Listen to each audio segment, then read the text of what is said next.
যদি কোনো হুজুরের কাছ থেকে চাইলে শিখে নিতে পারেন। বিসমিল্লাহি আরকিকা বিসমিল্লাহি আরকিকা মিন কুল্লি শাইইন ইউযিকা মিন শাররি কুল্লি নাফসিন আও আইনিন হাসিদিন আল্লাহু ইয়াশফিকা বিসমিল্লাহি আরকিকা।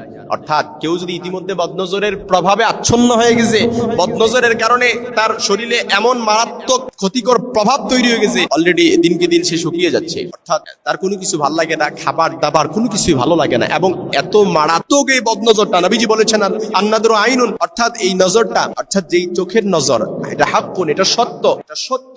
এই জন্য কারোর উপর যদি বদনজরের প্রভাব পড়ে যায় অলরেডি, তাহলে এই দোয়াটি পড়বেন, যেটা নবীজি সাল্লাল্লাহু আলাইহি সাল্লামকে স্বয়ং জিব্রাইল পরে ফু দিয়েছিলেন, যার কারণে আল্লাহ তাআলা নবীজি সাল্লাল্লাহু আলাইহি সাল্লামকে সুস্থতা দান করেছিলেন। এই জন্য বেশি বেশি করে ছোট্ট সন্তানদেরকে এই দোয়াটা পড়ে ফু দিবেন অভিভাবকরা, কারণ এই দোয়ার বরকত যে সন্তানরা পায় নাই তার মতো হতভাগা আর কেউ হতে পারে না। এই দোয়াটি পড়ে ফু দিবেন সন্তানদেরকে, আপনারা দোয়াটি